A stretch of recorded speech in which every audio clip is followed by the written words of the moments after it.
In your previous course, Introduction to Mathematical Thinking 1, you saw that the GCD of 2n plus 1 and 9n plus 4 is equal to 1 if n is a natural number between 1 and 6.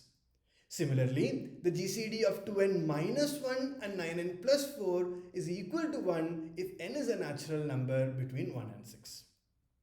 However, those who paid a little bit more attention noticed that the GCD of 2n plus 1 and 9n plus 4 is equal to 1 for all natural numbers n, while the same is not true for the pair 2n minus 1 and 9n plus 4.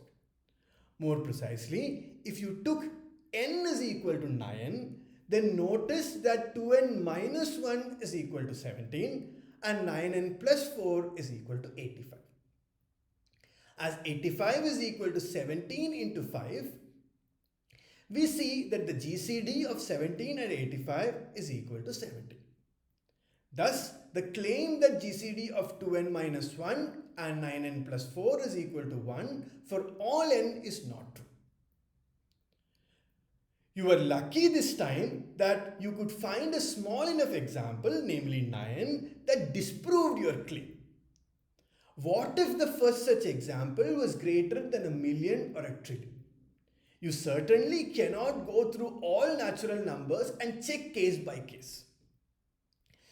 This method of inferring general truth from experience is called inductive reasoning.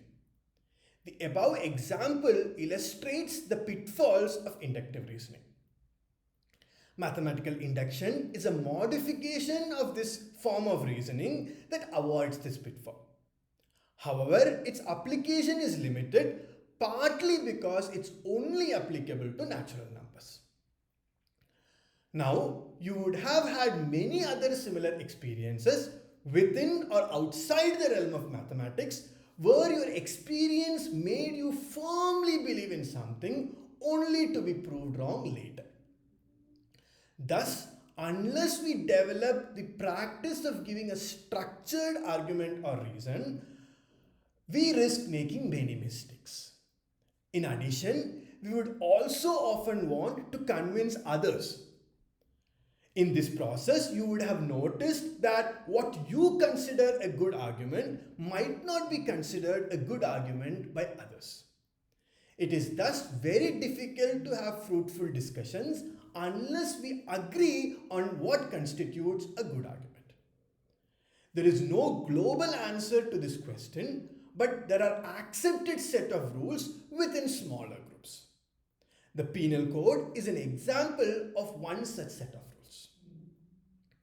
Further, in many fields, and especially in mathematics, it is not just enough to be correct. We have to be correct for the right reasons. After all, there is a famous saying that even a broken clock shows the correct time twice a day.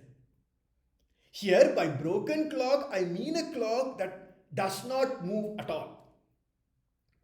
And to accommodate all these needs, mathematicians have agreed upon a form of deductive reasoning. What is deductive reasoning?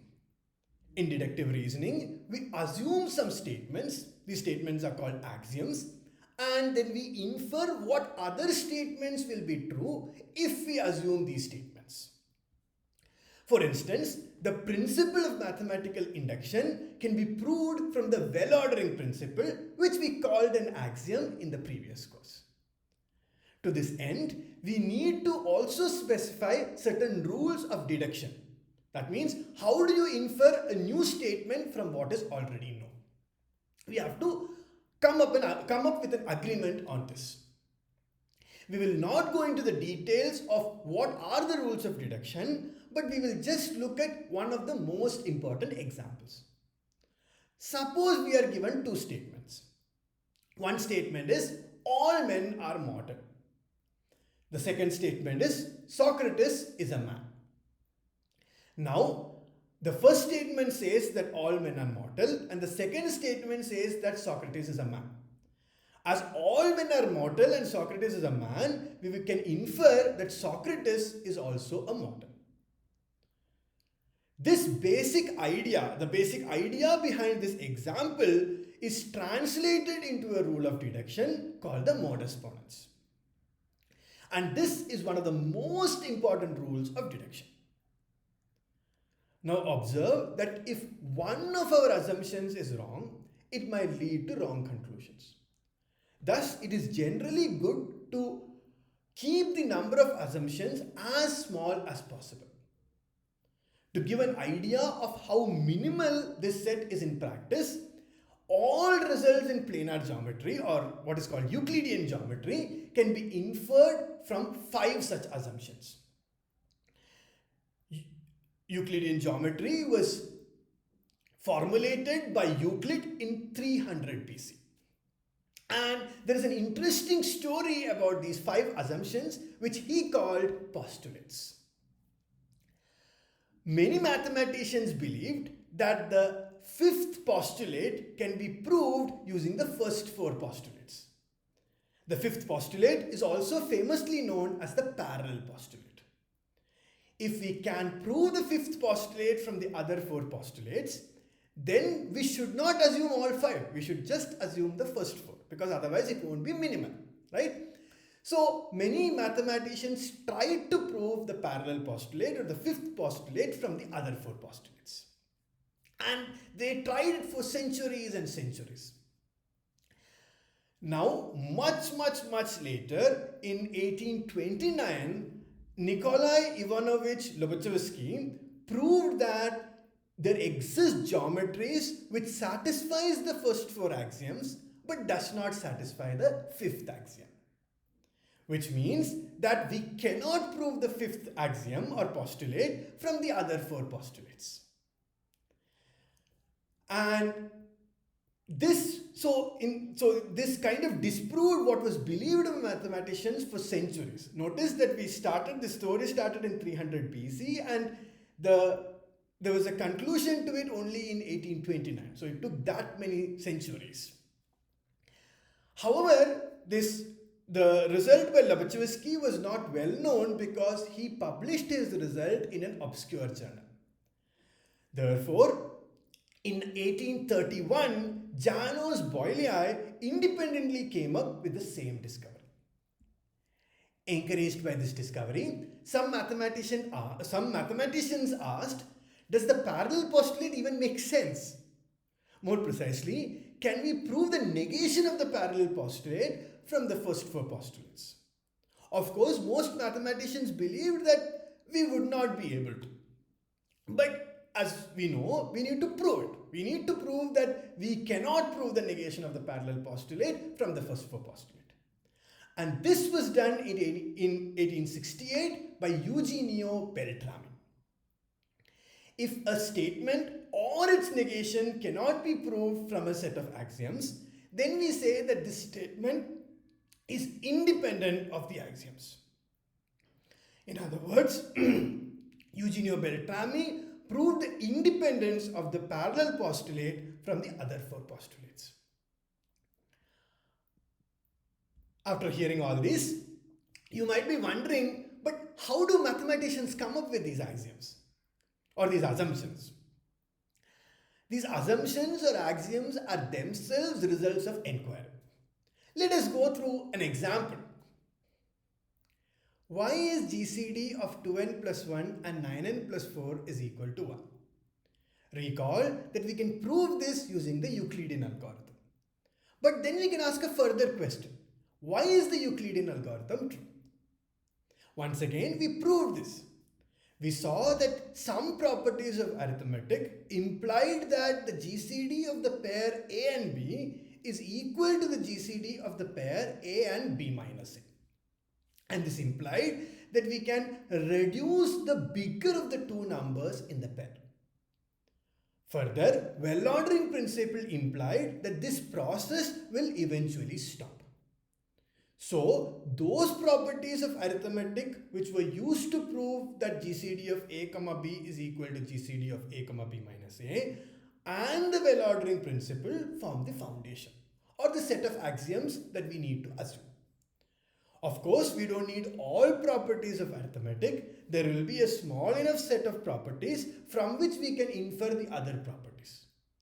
We are not going to find out what this minimal set of properties is, but you will study them in a future course.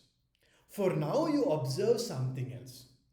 Notice that these assumptions or axioms are themselves about some objects of studies. For instance, numbers and operations in the previous discussion. Here, by operations, I mean things like addition, multiplication, subtraction, etc. So, we can once again ask some questions. For instance, we can ask what is addition, what is multiplication, etc. Addition or multiplication is by themselves a function. A function from n cross n to n, where n cross n is the Cartesian product of n with itself. We can further ask, what is a function? A function, we saw, is a subset of the Cartesian product of the domain and codomain. But we can further ask the same question, what is a Cartesian product? We saw that the Cartesian product of two sets A and B is the collection of ordered pairs A, B such that A belongs to capital A and B belongs to capital B. But what is an ordered pair? Just like numbers, we had assumed that we understood the meaning of an ordered pair and did not really define it. But actually we can do a lot better. We can define an ordered pair in terms of sets. An ordered pair A, B can be represented by a set that contains two elements. The first element is a set itself that contains two elements A and B. And the second element is the element A. Let us see what we are doing here. The first element in the set is describing what are the elements that is contained in this ordered pair. So that is why it's a set which contains two elements. And the second element is telling you what is the first element. So when we see the set A, B, we know that the two elements A and B are present in the ordered pair. And when we see the element A, we know that that is the first element. Therefore, if we have ordered pair B, A, we will represent it by the set that contains two elements, the set containing A, B and the element B. Once again, we can ask what is a set? And notice that a set was left undefined. Therefore, notice that if we keep asking the question why, we will sooner or later reach a stage where we can no longer justify our claims. These claims form axioms. Similarly, if we keep asking the question what, we will sooner or later reach a stage where we can no longer describe the object. We leave such objects undefined, as we left number and set undefined. Another example might further illustrate these ideas. Long ago, our ancestors wondered how the earth could stay in place. Why is it not falling down? Some answered that the earth is supported by 16 giant elephants. Naturally, some others asked, but why are the elephants not falling? They said the elephants are supported by a giant turtle. Then what about the turtle? As you can see, sooner or later you are in trouble. I hope you somewhat appreciate the necessity of leaving some objects undefined and assuming some statements. Of course, as you learn more and more mathematics, these ideas will become clearer and clearer. To summarize, in axiomatic method, we use rules of deduction to infer properties of undefined objects or other objects we define in terms of these undefined objects from the axioms.